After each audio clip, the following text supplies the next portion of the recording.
I'm getting ready to head out on my 2.5 miler with my brand new sleeves. Gonna test them out, see how they work. My husband took one look at my outfit and said it's a lot, and I said I agree, it is a lot, but counterpoint, I'm really tired of almost being hit by cars because they don't see me, mostly because the drivers aren't paying attention, and I feel like if you can't see me in this combination, you shouldn't be driving. So we'll see how that goes. I really wanted, the sleeves are because I'm going to be wearing my hydration vest. Anything basically at this point over about 2 hours, I'm doing the hydration vest instead of just some handheld water bottles, or at least trying to. And I don't want to have to fuss with taking off like a sweatshirt or something like a longer sleeved running shirt or anything. It'll be nice, like I don't have to fuss with the vest. I can just roll these down or take them off if I get too hot. The one thing we're testing them for definitely today is any sort of chafing and any sort of rolling, like making sure that they stay in place. So fingers crossed. Well, it's week 15 and today is supposed to be my second mid-length run, the day before my long run. And I just decided to call an audible. I'm instead going to go for my long run today and do the 10 miler tomorrow. So 20 today and 10 tomorrow. Psychologically, I just couldn't, I don't think I could, I don't know that I can make myself to do 10 today and 20 tomorrow. So the reason, I think I mentioned this in a previous video, that this schedule has a medium run before a long run is to make sure you don't go out too fast on your long run, to kind of wear you out a little bit. And I had a kettlebell class at like 6 o'clock last night. So I feel like that will serve kind of the same purpose. But mentally, I feel like I need to do what I need to do this week in particular to just get the miles in. So that's what we're going to do, heading out for 20. Shocking and appalling. Those were literally the only two videos I captured for both weeks 14 and 15. I had meant to capture more. I was going to do like a shoe haul sort of thing, and I just kept forgetting. And then this morning, my daughter tested positive for COVID. So it's just been like, everything is all crazy. My husband and I both tested negative, so I'm very grateful for that, for a number of reasons, but obviously it makes it a lot easier to take care of a sick kid when you yourself are not sick. But I am going to show the shoes I bought. So my last two pairs of shoes that I bought before I started training, so that was in early October, and I had noticed I was getting like a little niggling pain in my right heel, and when I looked it up online, it looks like it's probably related to my Achilles tendon. And they said, you know, a couple of things that you can do is one, try to avoid hills. Number two, replace your shoes. And I thought about, I was like, honestly, I've been putting a lot of miles on those two pairs of shoes since October. So right around the last weekend of January, I went to a shoe, we have a Brooks outlet close to us, and I bought 3 new pairs of shoes. I normally only buy 2, but just because of the sheer number of miles I'm putting on them and the fact that different runs at this point I feel have slightly different purposes, I decided to go with 3 different ones. So first off, for my short runs, I bought, these are the Launch 8. So those, the keyword that comes on the box with those is speed. They're just meant to be a really lightweight shoe, not a ton of cushion, not a ton of support, just something lightweight. I never would have imagined purchasing these when I first started running, because I had read somewhere that you put up to 4 times your body weight in terms of pressure on your feet when you run. And at the time I was a lot heavier. And even now, like even if you're a very tiny person, like say you only weigh 100 pounds, it's still up to 400 pounds. And I couldn't imagine running without, you know, a very thick, cushiony shoe. But I found that for my shorter runs, I actually prefer something that's lighter and doesn't feel, clunky is not the right word, but just a much lighter weight shoe. And then for my medium length runs, which at this point are usually between 8 and 10, maybe 6 to 10 miles, these are the Brooks Levitate Series 5.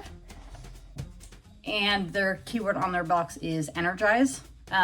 What I like about these is that when you're running on the road, when you run with these, you get a little bit more like feedback. So it's a little bit of a, I don't want to say bouncier run, but it kind of energizes your steps.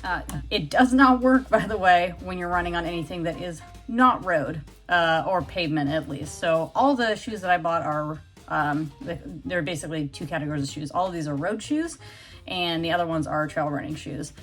I have bought 1 pair of trail running shoes in my life. I bought them when I did Ragnar Rainier, which was actually at Crystal Mountain a few years ago. And generally, like, they're good for if you're running on like real actual trails, like up in the mountains, lots of roots, lots of gravel, lots of dirt. The trails that are actually harder packed dirt that see a lot of traffic, you can usually use your road running shoes on. Just be aware that they're not going to provide as much bounce. It'll suck more energy, which I discovered on one of my races a few years ago, that I was working harder and running slower on gravel, and then all of a sudden when I hit a paved part of the track, the race course, all of a sudden it got a lot easier to go faster. It took a lot less energy. Then of course we hit gravel again. I was trying to PR that race too, so I was very frustrated. And then finally, these puppies are for my long runs. These are the Ghost 14s, and the keyword on the box for those is cushion. So they are much thicker and the soles have a lot more cushion. Really good for longer, slow-paced runs for me. I haven't bought a pair that has that much cushion in a long time, but that's because I haven't trained for anything longer than a half marathon since 2017. So I'm only using those, that means once a week, but I'm still, in terms of number of miles that I'm putting on them, I'm putting as many miles on those as I am on the Energize. The Launch I'm putting fewer miles on, but I'm also using those when I walk with my friend on Saturday. So they're seeing maybe 2/3 as many miles as the other two pairs of shoes. And I am sure that I will need to replace my shoes again before the actual race. Just a quick note, never, ever, ever run a race in a pair of shoes that you have not worn before. These you don't really have to break in. They should be good to run in, just out of the box. But you never know when you're gonna get like a weird chafing issue, or if something's gonna pinch a little bit, or if a model year is slightly different from the previous model year or years. So I always recommend, even if you're only gonna do a mile or two, just test them out something before the race so that you can be really sure that they're comfortable and that they fit the way you want them to. I think that's it on shoes. It's so funny, I just put out this video a few weeks ago about how I cross train, and I had to make the difficult decision that I need to pull back on my kettlebell. And there's a couple things that have been going on with that. One, it is an extra cost right now, which is not a big deal. It's not a big cost, but that is a contributing factor. Secondly, I think it's just too much right now. My legs are really, really tired a lot of the time. Even when I try to take Epsom salt baths, even when I try to take care of them and rest them, what I found is that on all of my non-running workouts, so kettlebell and anything else, I was having to dial it way back. So I wasn't really putting in full effort in anything in an effort to try to save my legs. And kettlebell is certainly, I would say, the most intense workout that I do that's non-running related. It's also an hour, it's a full hour, whereas most of my other workouts are probably more like 30 to 40 minutes and also less intense. And it's also the only workout that I was doing at night. It was 6 o'clock at night, which means sometimes I'd be kind of like ramped up and had a harder time going to bed. So we're just until after the race, dialing it back a bit. I'm not stopping going completely, but instead of going every week, it'll probably be once or twice a month, depending on when my step back weeks are and just how I'm feeling in general.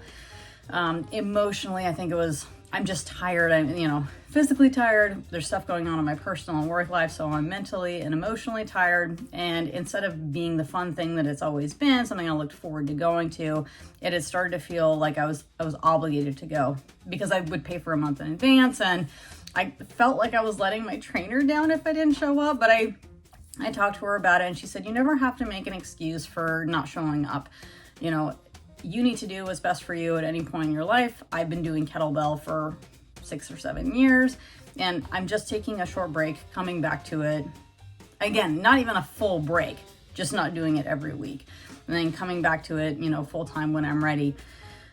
You never know, this may end up being like a permanent, I go once every other week instead of every week, just because of other commitments, because other things have popped up in my life, obviously, over the last 6 or 7 years. So if you need permission to step back on something, here it is. Here is your permission to do what you need to do in order to free yourself up for the things that really give you passion and joy in your life.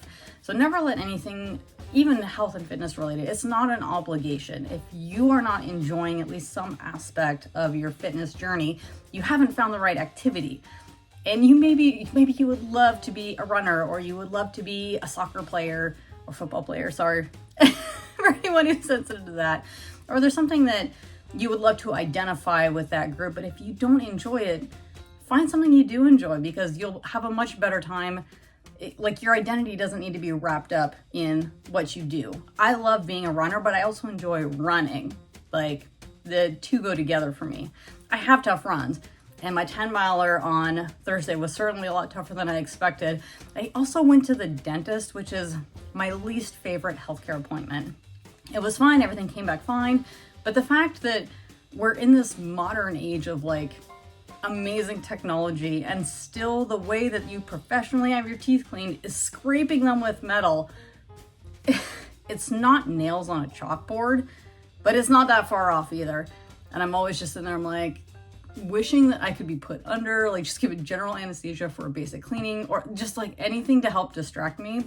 But the thing is, like, I can't even like listen to music or a podcast because they talk to you while they have utensils in your mouth. And my dentist is great. Like, his staff is great. The dental techs and dental assistants, everyone there is great, super friendly. They do a great job. It's not them. They're all great. I hate going to the dentist, and I always have, and I think I probably always will. So anyway, there's my rant about going to the dentist. This is why I also always set up my next appointment before I leave that appointment, to make sure that I can't weasel out of it, because I will find excuses to not call the dentist, or any other appointment I have, really. For whatever reason, I'll find excuses not to call or not to schedule, and then I'm late. And I'll do that with everything. I'll do that with my hair, I'll do that with massage, I'll do that with teeth cleaning, healthcare, everything. So there's another helpful tip. If you find yourself struggling to schedule things, if it's an ongoing appointment, schedule your next one before you leave that one. Anyway, I hope everyone out there is having a really great week, and I will do my best to get much, much better and more footage in the next 11 weeks before my ultra.